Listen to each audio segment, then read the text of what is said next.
என்ன 2 நாளா ஒருத்தையும் கண்ணில் படல, எல்லாரும் எங்க போயிட்டாலுவே? ஒருவேளை சொல்லாம கொள்ளாம டூர் எதுவும் போயிட்டாலுவா என்னன்னு தெரியலையே. இல்லைன்னா எப்போ பார்த்தாலும் செல்லத்தாய்க்கா இங்கே வந்துட்டு அடப்பாளுவே. கடைசியில் ஆளையே பார்க்க முடியலையே 2 நாளா. ஒருவேளை அன்னைக்கு தண்ணி பிடிக்கும்போது சண்டை போட்டோம், அதை எதுவும் மனசுல வச்சுட்டு அவ்வளோ வராம இருக்காள்வளா என்னன்னு தெரியலையே. இவ்வளோ தானே அவ்வளோ சண்டை போட்டாலுவே, அதுக்கு நம்ம என்ன பண்ண முடியும்? எப்போ பார்த்தாலும் இந்த சின்ன பொண்ணு இங்கே தான் வந்து கிடப்பா. எக்கா செல்லத்தாய்க்கான்ட்டு அவளை இன்னைக்கு ஆளை காணோம், எங்க போனான்னு தெரியல. இவ்வளவு வராதது நம்மளுக்குள்ள நேரம் மாட்டேக்கு. இவ்வளவு வந்த அன்னைக்கு ஏதாச்சும் வெட்டி கதை, வேகாத கதை, சொந்த கதை, சொக்காரு கதைன்னு ஏதாச்சும் விடுவாளுவே. இப்போ கதை பேச கூட ஆள் இல்லாம பேர் ஒத்தையில கடந்து புலம்ப வேண்டியதா இருக்கு. எக்கோ இந்தா வந்துட்டாப்பா. இப்பதான் ஒருத்தையும் வரலன்னு நினைச்சு புலம்பிட்டு இருந்தேன். நல்ல வேலை விளாச்சும் வந்தா. செல்லத்தாய்க்கா என்னங்கடி 2 நாளா ஆளே பார்க்க முடியல, எங்க போனீங்க? ஒருத்தையும் காணோம். என்ன எல்லாரும் சொல்லாம குழம்பு ஊற விட்டதும் கிளம்பிட்டீங்களா? எக்கா என்னக்கா சொல்றியா? நான் கல்யாண வீடுன்னு சொல்லிட்டு நான் போயிருந்தேன், அதனால நான் இங்க வரல பத்துக்கிடுங்க. வேற எல்லாரும் எங்க போனாலும் எல்லாரும் ஊருக்குள்ள தான் எங்கேயாவது கடப்பால்வலா இருக்கும். அப்படியா? நீ கல்யாண வீட்டுக்கு போயிட்டியோ? ஒருத்தையும் பார்க்கல பத்துக்கேனா? அதான் என்ன காணும், வராம இருக்க மாட்டியலன்னு நினைச்சு புலம்பிட்டே இருந்தேன். நேரமும் போல பத்துடுங்க, நீங்க வரலன்னு. எக்கா நான் எப்படிக்கு அங்க வராம இருப்பேன்? நீங்க வேற கல்யாண வீடுன்னு நான் அங்க போயிட்டேன். இல்லைன்னா நான் வராம இருப்பேனா? எனக்கு இங்க வீட்டுக்குள்ள எங்க எனக்கு இருக்க முடியும்? எனக்கு தலை பிடிச்சிடாது. சரி சரி உட்காரு. இந்த சின்ன பொண்ணு எப்பவும் வருவா, அவளா ஆளை காணப்பத்துக்க. எக்கோ உங்களுக்கு கதை தெரியாதோ? அவ மாமியார் ஊர்ல இருந்து வந்திருக்கு பத்துக்கிடுங்க. அதான் வீட்டையே சுத்தி சுத்தி அலைஞ்சிட்டடப்பா. வெளியே வர அப்படியே துடிச்சிட்டடப்பா. மாமியார் இருந்தோன்னு திட்டம்ல, அதனால வீட்டுக்குள்ள கடப்பாளா இருக்கும். என்னடி மாமியாரி வந்துட்டாளா? ஐயா அவ ஒரு வழி ஆயிட்டா போலயே. ஆமாக்கா, சும்மாவே அவ மாமியாருக்கு அப்படியே பயப்படுவா பத்துடுங்க. 2 நாளா மாமியார் வீட்டுல தான் இருக்கான். இன்னைக்கு காலையில கடைக்கு வந்து அப்பதான் பார்த்தேன் பத்துடுங்க. அதான் மேடம் ஒரே வேலை செஞ்சுட்டு கிடக்காவ. எக்கா அங்க பாருங்க, அங்க வந்து நிக்கா பாருங்க. சின்ன பொண்ணு எக்கோ உங்களெல்லாம் பார்த்து 2 நாள் ஆயிட்டு. என்ன சின்ன பொண்ணு வேலை பெண்டை நிமித்திட்டாங்க போலயே. அட நீ வேற ஏன்டி வயிற்றுச்சல கிளப்பிட்டு கிடக்கா? என் மாமியா கிளவி வேற வந்து என் உயிரை போட்டு வாங்கிட்டு கிடக்க பத்துக்க. அவ்வளோ வேலையும் செய்ய சொல்லி பெண்டை நிமித்திட்டு, ஏமா பாத்திரம் நல்லா தான் கழுவி வச்சிருக்கேன், அது நல்லா இல்லைன்னு திரும்ப அவ்வளோத்தையும் அள்ளி போட்டு திரும்ப கழுவுன்னு சொல்லுது. கழுவுன பாத்திரத்தையே எத்தனை தட்டிட்டே கழுவ. ஐயோ நீ இவ்வளவு நாள் சுதந்திரமா தெரிஞ்சுட்டு இப்ப 2 நாளா வீட்டுக்குள்ள உனக்கு இருக்க முடியாதே. அட நீங்க வேறக்கும் வீட்டுக்குள்ளேயே இருந்து மூச்சு முட்டுற மாதிரி வந்துட்டு கையை காலம் ஒரு வழியா இழுத்துட்டு போயிட்டு, நான் இப்ப கூட பாருங்க கடைக்கு போயிட்டு வரேன்னு சொல்லி ஏமாத்திட்டு நான் வந்திருக்கேன்க்கா. ஏடி என்னடி ஒருத்தருக்கு இப்படி பயப்பட மாட்டேன், புருஷனுக்கே பயப்பட மாட்டேன், இப்படி மாமியாருக்கு பயந்துடக்கா? ஏக்கா அதை பார்த்தாலே ஆட்டோமேட்டிக்கா கை கால்லாம் நடுங்கிருதுக்கா. நீ பயப்படுற ஒரே ஆள்னா அது உங்க மாமியார் தான் போலயே. ஏக்கா போங்கக்கா, சிரிக்காதீக்கா, நானே எரிச்சல்ல வந்து கிடக்கேன். அப்படி என்னடி எரிச்சல்ல இருக்க? அதான் வெளியே வந்துட்டாளா, வேற என்ன? ஏக்கா அந்த கதையாக்கா கேக்கிய முந்தானத்துக்கு என்ன ஆச்சுன்னா, என்னாச்சு முந்தானத்து? ஏக்கா அந்த இழுவ இருக்கால்லக்கா 3 வாழை மீன் வாங்கிட்டு வந்தாக்கா. அதை அவளுக்கு கழுவி குழம்பு வைக்க தெரியாதுன்ட்டு ஏன்ட்ட கொண்டு வந்து வந்தா பார்த்துடுங்க. எனக்கே கழுவி அதை குழம்பு வைக்க தெரியாது. சரி நம்ம ஏதாச்சும் ஒன்று பண்ணுவோன்ட்டு சோப்பு கீப்பெல்லாம் போட்டு கழுவுனே பார்த்துடுங்க மீனை. என்னது மீனை சோப்பு போட்டு கழுவுனியா? அது இளங்கும். அப்புறம் என்ன பண்ண, என்னாச்சு? நல்லா கழுவி சுத்தம் பண்ணி நல்லா குழம்பு வச்சேக்கா. அப்பயோ ஒரு வாசம்க்கா. திடீர்னு பார்த்தா குழம்பு வச்சுட்டு பின்னாடி திரும்பி எங்கள் நெட்டமாமா வந்து நிற்காரு. ஆஃபீஸில் தலைவலிக்குன்னு சொல்லிட்டு லீவ் போட்டு அவர் வேற வந்துட்டாரு. அப்புறம் என்னடி புருஷனை பொண்டாட்டி சேர்ந்து இருந்து மீன் குழம்பு திங்க வேண்டியதானே? எங்கடி திங்குறது? அவரு சோத்தை போடுன்னு சொல்லிட்டு உட்காரு. எங்கள் மாமியா கிழவி திடீர்னு வந்து நிற்கப்பத்துக்கு எனக்கு அப்படியே சாக்கடிச்ச மாதிரி ஆயிப்புட்டு. வந்த உடனே என்ன பண்ண ஏது பண்ண தெரியல, அப்படியே நின்றுபிட்டேன். அது பேசிக்கிட்டே கிடக்கு. வேற என்ன திட்டவும் செய்து பத்துக்க. எல்லாம் பண்ணிட்டு கடைசியில் என்னாச்சுன்னா சொல்லி தொலை. சும்மா என்னாச்சுன்னா இழுத்துட்டு கிடக்கா. ஏடி அந்த வாழை மீன் இழுவ குழம்புக்கு தந்த பத்தியா, அதில் அவளுக்கு கொஞ்சம் குழம்பு தர சொன்னா பத்துக்க. நானும் சரி நம்ம வச்சுட்டு தின்னுட்டு அவளுக்கு கொடுத்துக்கிடலாம் அப்படின்ட்டு வச்சேன் பத்துக்க. அவ்வளோ குழம்பு என் புருஷனை என் மாமியார் அவ்வளோத்தையும் தின்னுபுட்டு, பொரிச்ச மீனும் அவ்வளோத்தையும் தின்னுபுட்டு கடைசியில் வெறும் சட்டியோட வச்சுட்டு போயிட்டா பத்துக்க. எனக்கு வெறுப்பாயிட்டு பத்துக்க. கடைசியில் நான் பட்டினி தாண்டி கிடந்தேன். என்னடி உன்ட்ட ஒரு வார்த்தை கூட கேட்காம அப்படி அவ்வளோ தும்பாவே? ஆட போங்கக்கா, என் வீட்டுக்கார் வேற சின்ன பொண்ணு நீ சாப்பிட்டியான்னு சொல்ல என் மாமியார் இருக்கு பத்தியா. அவ அப்பவே கிச்சனுக்குள்ள செய்யும் போதே ஒரு பிளேட் உள்ள இறக்கிருப்பான்னு சொல்லியே என் வீட்டுக்காரனே அவ்வளோத்தையும் திங்க வச்சுட்டுக்கா. கடைசியில் அதுவும் தின்னுட்டு பார்த்துடுங்க. கடைசியில் என்ன போச்சு, எனக்கு இல்லாம போனது இல்லாம அந்த இழுவைக்கு வேற இல்லக்கா. அவ வேற வீட்டுக்கு வந்து அப்படியோ சண்டை போடுறாக்கா.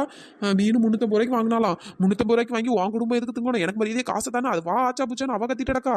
எப்பா இதுங்களை சமாளிச்சு வரதுல எனக்கு ஒரு வழி ஆகி போச்சுக்கா. ஆமா, வேற அவ என்ன பண்ணுவா? வேற நீ அவளுக்கு காசு தானே கொடுக்கணும். அவளுக்கு கொஞ்சம் குழம்பு கொடுத்திருந்தா கூட பரவாயில்ல. வேற அவள் அன்னைக்கு பட்னியா தானே கிடந்திருப்பா. ஏக்கா ஆமாக்கா, அவளும் வந்து பட்னியா கிடந்துட்டாக்கா. நான் என்ன நினைச்சேன், நம்ம மட்டும் தானே நம்ம குழம்பு வச்சு தின்னுபிட்டு இழுவை கொடுத்துடலான்னு நினைச்சேன். கடைசியில வீட்டுக்காரன் வந்து நின்னா, பிறகு என்னடா என் மாமியார் வந்து நிற்கு ஒவ்வொருத்தருக்கா எல்லாம் கொடுக்க கடைசியில் எனக்கே ஒன்றும் இல்லை போங்கக்கா. அட பாவி மக்கா, ஆசையா மீனை கழுவி குழம்ப வச்சு கடைசியில் உனக்கு ஒரு வாய் கூட கிடைக்கலையாக்கும். ஆமாக்கா அதாக்கா எனக்கு வயிறா எரியுதுக்கா. மீன் வாசம் அப்படியோ ஒரு வாசக்கா குழம்பு. என் வாழ்க்கையிலேயே நான் அன்னைக்கு தான் அவ்வளோ டேஸ்ட்டாக குழம்பு வச்சிருப்பேன்னு நினைக்கிறேன். அதை டேஸ்ட் கூட பார்க்க முடியலக்கா. கை கட்டினது வாய் கட்டலையா?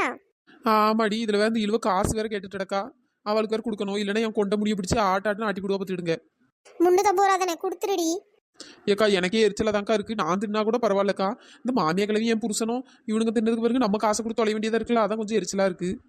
என்னடி வேற யாருக்கோ காசு கொடுக்குற மாதிரி இப்படி சலிச்சுக்கிறா? உன் வீட்டுக்காரனுக்கும் உன் மாமியாருக்கும் தானே. இருந்தாலும் நான் திங்களல்ல. ஐயோ ஐயோ, உன் கதையை கேட்டா எனக்கு சிரிப்பா உள்ள கிடக்கு.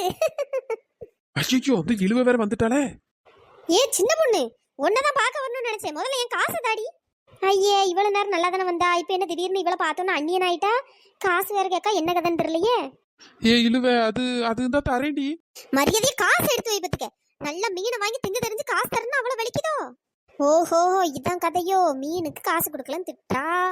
இருடி. ஏ சின்ன பொண்ணு, அன்னைக்கு ஹோட்டல்ல எனக்கு 5500 எனக்கு தண்டம் பண்ணிட்டு ஒத்த பைசா தரல. இரு வரேன். ஏ சின்ன பொண்ணு, எனக்கும் தர வேண்டிய காசை எடுத்து வைப்பதுக்க. என்னது உனக்கு காசு தரணுமா? உனக்கு என்னடி காசு தரணும்? நல்லா கேக்குறா ஒரு கேள்வி. ஒரு வாரம் ஆயிட்டுனா எல்லாம் மறந்துருமோ? நான் என்ன எல்லாம் மறந்துருவேன்னு நினைச்சியோ? அன்னைக்கு ஹோட்டல்ல போய் நல்லா தின்னல, அதுக்குள்ள காசை முதல்ல தாபத்துக்க. அட பாவி மக்கா, எப்படி ஞாபகம் வச்சிட்டு இருக்கா பாரு. ஏ சின்ன பொண்ணு, அப்ப ஹோட்டல்ல போய் வாங்கி தின்ன காசுக்கு நீ என்ன காசு கொடுக்கலையாக்கும்? ஏக்கா ஆமாக்கா, கொடுக்கலக்கா. முதல்ல காசு எடுத்து வைப்பதுக்க. எனக்கு தர வேண்டிய காசை முதல்ல தா. ஏடி தரேன்டி, ஏன் அவசரப்படுறா? நான் எவ்வளவுக்கு சாப்பிட்டேன்ட்டு அந்த பில்ல பாத்தியா? எவ்வளவுக்கு சாப்பிட்டுருக்கேன்? நீ மட்டும் 3000 ரூபாய்க்கு தின்றுக்க. அட்டே எப்ப அவ்வளோக்கா தின்றுருக்கேன்? என்ன பண்ண, பேசாம யூல 2 ரூபாய் சண்டையை மூட்டி விட்டுற வேண்டியதுதான். ஏன் முடியுமா? என்கிட்ட இப்போ கரெக்டா 3000 ரூபா தான் இருக்கு பத்துக்க. அதுல வந்து இழுவைக்கு 350 ரூபா கொடுக்கணும். மிச்சம் உனக்கு வேணா ஒரு 2250 ரூபா தந்துடட்டுமா? இழுவைக்கு தானே 350 ரூபா அவளுக்கு பிறகு கொடு. எனக்கு முதல்ல இப்ப 3000 ரூபா ரவுண்டா இருக்குல்ல, அதை அப்படியே தந்துரு. சின்ன பொண்ணு, அதெல்லாம் முடியாது பத்துக்க. எனக்கு இப்ப ஏன் 350 ரூபா எனக்கு வேணும். ஏடி எதுக்கு இப்படி அவசரப்படுறியே? என்கிட்ட இப்போ மொத்தமே 3000 ரூபா தான் இருக்கு. யாரோ ஒருத்தருக்கு 350 ரூபா கொஞ்ச நாள் கழிச்சு தரேன். அதெல்லாம் முடியாது. எனக்கு என் காசு வேணும். எனக்கு என் 3000 ரூபாய் இப்ப ரவுண்டா வந்தாவணும். வேற அந்த மிச்சம் 350 ரூபாய் வாங்குறதுக்கு ஒன்றை நான் லோன்னு தெரிய முடியுமா? சரிங்கடி, அப்ப நீங்க 2 பேருமே பேசி முடிவு எடுத்துக்கிடுங்க யாருக்கு காசு வேணும்ட்டு. அதுக்கப்புறம் சொல்லுங்க, நான் காசு தாரேன். ஏய் இழுவ, உனக்கு 350 ரூபா தானே சொன்னா புரிஞ்சுக்க. எனக்கு பாரு 2 வாரம் ஆயிட்டு என்ன இழுத்து அடிச்சு நடக்கணும். அந்த 3000 ரூபாய் வாங்கிக்கிறேன். இன்னும் 2 நாள் கழிச்சு நீ 350 ரூபா வாங்கிக்க. அதெல்லாம் சரி வராது முடியுமா? ஃபர்ஸ்ட் நான் 350 ரூபா வாங்கிக்கிறேன். உனக்கு என்ன 350 ரூபா தானே குறைய தர, மிச்ச காசு உனக்கு அவளும் தரதானே செய்யறா. நான் பாரு ஒத்த பைசாவை மட்டும் வாங்காம நான் திரும்ப அவட்ட லோன் அலைய முடியுமா? எனக்கு தெரியாது. நான் ஃபர்ஸ்ட் என் காசை வாங்கிக்கிறேன், அதுக்கப்புறம் மிச்சத்தை நீ வாங்கிக்க. போற போக பார்த்தா இவ்வளோ 2 சண்டை போட்டு செத்துருவாளோ போலயே. இழுவே, அதெல்லாம் சரி வராது பாத்துக்க. சொன்னா புரிஞ்சுக்க. சும்மா இது பண்ணிட்டு நடக்காத. என்ன எது பண்ணிட்டு நடக்காத? நான் அப்படி என்ன பண்ணிட்டு இருக்கேன்? என் காசை தானே நான் கேட்கேன். அப்படிதான் நல்லா அடிச்சுக்கிடுங்கடி, நான் பேசாம ஓடிடுறேன். நானும் சொல்லிட்டு இருக்கேன். நான் சொல்ல கேட்காம ஓவரா பேசிட்டு இருக்கா உன்ன. அட கொக்கா மக்கா, இவ்வளவு 2 பேரும் சண்டை போட்டு சாவராளு ஒரு பேசாம ஓடிட வேண்டியதுதான். ஏ முடியம்மா, என்னையே அடிச்சிட்டலா. ஏடி எதுக்கு இப்படி சண்டை போட்டு சாவுறீங்க? ஏக்கா அங்க பாருங்க, அந்த சின்ன பொண்ணு போயிட்டா பாருங்க. போயிட்டாளா? இவ்வளவு 2 பேருக்கு நடுவுல சண்டையை ஏற்படுத்தி விட்டுட்டு அவ போயிட்டா பாரு. ஏ சின்ன பொண்ணு. ஏக்கா நான் அப்புறம் வரேன்க்கா, இப்ப எனக்கு நேரம் சரியில்லை.